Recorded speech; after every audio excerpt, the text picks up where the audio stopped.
کروڑپتی مجرم کو پھانسی کی سزا سنا دی گئی اور اس سزا پر عمل درآمد کے لیے اسے شہر سے دور دراز ایک گمنام جزیرے کی جیل میں قید کر دیا گیا تاکہ وہ اپنی دولت کے اثر و رسوخ کو استعمال کرتے ہوئے فیصلے پر اثر انداز نہ ہو سکے۔ کروڑپتی مجرم نے اس جزیرے پر ہی اپنی قسمت آزمائی کا فیصلہ کیا۔ اس کے لیے اس نے جیل کے سنتری کو رشوت دینے کا فیصلہ کیا تاکہ کسی بھی طریقے سے اور کسی بھی قیمت پر جیل کے جزیرے سے باہر وہ فرار ہو سکے۔ سنتری نے اسے بتایا کہ یہاں پر حفاظتی اقدامات بہت سخت ہیں اور کوئی بھی قیدی جزیرے سے باہر نہیں نکل سکتا سوائے ایک صورت کے جو کہ موت ہے۔ لیکن لاکھوں کے لالچ نے سنتری کو قیدی کا ساتھ دینے پر آمادہ کر لیا۔ اس کے لیے سنتری نے ایک عجیب و غریب طریقہ نکالا اور اس کروڑپتی مجرم کو بتا دیا جو درج ذیل ہے۔ سنو، جیل کے جزیرے سے صرف ایک چیز جو بغیر کسی حفاظتی انتظامات اور تفتیش کے باہر آتی ہے وہ ہے مردوں کا تابوت۔ جب کسی کو پھانسی دے دی جائے یا وہ طبی موت مر جائے تو ان کی لاشوں کو مردہ خانے سے تابوت میں ڈال کر بحری جہاز پر منتقل کر دیا جاتا ہے، جہاں پر غیر مسلح چند محافظوں کی نگرانی میں کچھ سادہ رسومات ادا کرنے کے بعد ان تابوتوں کو قبرستان میں دفن کرنے کے لیے بھیج دیا جاتا ہے۔ وہ محافظ ان تابوتوں کو بحری جہاز سے خشکی پر منتقل کرنے اور پھر دفنانے کے بعد واپس لوٹ آتے ہیں۔ اس کارروائی پر روزانہ صبح 10 بجے اس صورت میں عمل درآمد کیا جاتا ہے کہ وہاں مردہ خانے میں مردہ اور تابوت موجود ہوں۔ آپ کے فرار کا واحد حل یہ ہے کہ اختتامی لمحات سے پہلے آپ کسی طرح کسی ایک تابوت میں پہلے سے مردہ شخص کے ساتھ لیٹ جائیں۔ معمول کی کارروائی اختتام پذیر ہو۔ بحری جہاز سے آپ زمین اور زمین سے قبرستان پہنچ جائیں۔ وہاں جا کر تابوت کو دفن کر دیا جائے اور جیسے ہی عملہ وہاں سے واپسی کے لیے نکلے تو میں ہنگامی رخصت لے کر آدھے گھنٹے کے اندر اندر وہاں پہنچ کر آپ کو قبر اور تابوت سے باہر نکال لوں۔ پھر آپ مجھے وہ رقم دے دیں جس پر میں نے اتفاق کیا ہے اور میں چھٹی کا وقت ختم ہوتے ہی واپس جیل چلا جاؤں گا اور آپ غائب ہو جائیں گے۔ یوں آپ کی گمشدگی ایک معمہ ہی رہے گی اور اس معمے سے ہم دونوں کو کوئی فرق نہیں پڑتا۔ آپ کا کیا خیال ہے؟ کروڑپتی نے سوچا کہ یہ ایک جنونی قسم کا منصوبہ ہے، لیکن پھانسی کے پھندے پر جھولنے سے یہ پھر بھی 1000 درجے بہتر ہے۔ کروڑپتی نے تگڑی رقم دینے کا وعدہ کیا اور پھر دونوں نے اسی طریقہ کار پر اتفاق کر لیا۔ سنتری کے منصوبے کے مطابق اس قیدی نے اتفاق کیا کہ وہ مردہ خانے میں چپکے سے جائے گا۔ اگر وہ خوش قسمت رہا اور وہاں کسی کی موت واقع ہو گئی تو وہ اپنے آپ کو بائیں طرف کے پہلے نمبر والے تابوت میں بند کر لے گا جس کے اندر پہلے سے ایک لاش موجود ہوگی۔ اگلے دن حسب منصوبہ سنتری کے بتائے ہوئے راستے پر چلتے ہوئے وہ کروڑپتی شخص مردہ خانے کے اندر گھسنے میں کامیاب ہو گیا۔ وہاں مردہ خانے کے فرش پر 2 تابوت رکھے ہوئے تھے۔ پہلے تو وہ تابوت میں کسی مردے کے ساتھ لیٹنے کے خیال سے گھبرا گیا، لیکن ایک بار پھر زندہ رہنے کی جبلت اس پر عارضی خوف پر غالب آ گئی۔ اس نے اپنی آنکھیں بند کرتے ہوئے احتیاط سے تابوت کو کھولا تاکہ لاش کو دیکھ کر وہ خوفزدہ نہ ہو، اور اپنے آپ کو تیزی سے تابوت کے اندر مردے کے اوپر گرا دیا، اور اس وقت تک بے چینی اور پکڑے جانے کے خوف کے ساتھ وہ انتظار کرتا رہا جب تک کہ اس نے محافظوں کی آواز نہ سن لی۔ وہ تابوت کو جہاز کے عرصے پر لے جانے کے لیے آپس میں گفتگو کر رہے تھے۔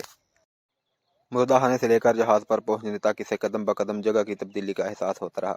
جہاز کا لنگر اٹھنے سے لے کر پانی پر اس کی حرکت کو اس نے محسوس کیا۔ سمندری پانی کے مہک جب تک اس کے نتنوں سے ٹکراتی رہی تب تک اس کا عدم تحفظ کا احساس برقرار رہا۔ جہاز ساحل پر پہنچ کر لنگر انداز ہوا۔ محافظوں نے کھینچ کر تابوت کو خشکی پر اتارا تو اس کے کانوں سے محافظوں کی گفتگو کے چند الفاظ ٹکرائے۔ وہ اس تابوت کے عجیب و غریب وزن کے بارے میں ایک دوسرے سے تبصرہ کر رہے تھے۔ وہ کہہ رہے تھے کہ اتنے وزنی تابوت سے زندگی میں پہلی دفعہ پالا پڑا ہے۔ اس گفتگو سے اس کروڑپتی قیدی نے عجیب سا خوف اور تناؤ محسوس کیا۔ وہ ڈر گیا تھا کہ کہیں یہ محافظ اس تابوت کو کھول کر دیکھ ہی نہ لیں کہ اندر کیا ہے، لیکن یہ تناؤ اس وقت ختم ہو گیا جب اس نے ایک محافظ کو لطیفہ سناتے ہوئے سنا جس میں وہ زیادہ وزن والے قیدیوں کا مذاق اڑا رہا تھا۔ مردہ خانے سے لے کر قبرستان پہنچنے تک شاید یہ پہلا لمحہ تھا جب اس نے تھوڑی سی راحت محسوس کی۔ اب اسے محسوس ہو رہا تھا کہ تابوت کو گڑھے میں اتارا جا رہا ہے۔ چند لمحوں بعد اسے تابوت کے اوپری حصے پر مٹی کے بکھرنے کی آواز صاف سنائی دے رہی تھی، اور محافظوں کے بولنے کی آواز آہستہ آہستہ کم ہوتے ہوئے ختم ہو گئی تھی، اور اب اس اندھیری قبر میں وہ ایک عجیب صورتحال سے دوچار تھا۔ انسانی لاش کے ساتھ 3 میٹر کی گہرائی میں وہ زندہ دفن تھا، اور ہر گزرتے لمحے کے ساتھ اس کے لیے سانس لینا 2 بار ہوتا جا رہا تھا۔ اس نے سوچا یہ بات درست ہے کہ وہ اس سنتری پر بھروسہ نہیں کرتا تھا، لیکن وہ یہ بھی جانتا ہے کہ دولت سے محبت سب سے بڑی طاقت ہوتی ہے، اور وہ سنتری وعدے کے مطابق لاکھوں کی رقم لینے کے لیے دولت سے اپنی محبت کی بدولت ضرور آئے گا۔ انتظار طویل ہوتا جا رہا تھا۔ جسم پر پسینہ بہنے کا احساس یوں ہوتا جا رہا تھا جیسے ہزاروں چیونٹیاں دھیرے دھیرے رینگ رہی ہوں۔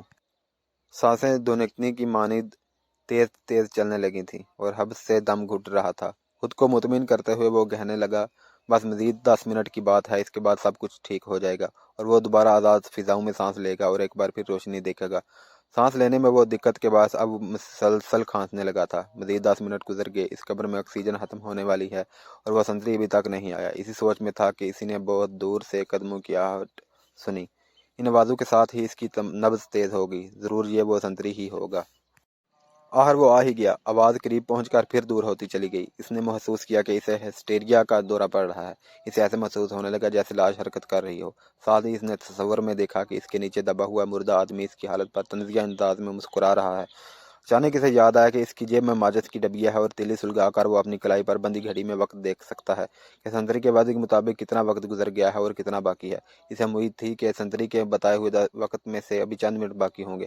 جب اس نے تیلی سلگائی تو آکسیجن کی کمی کے باعث مدھم سی روشنی نکلی۔ شعلے کو گھڑی کے قریب لا کر اس نے دیکھا تو پتہ چلا کہ 45 منٹ سے زیادہ کا وقت گزر چکا ہے۔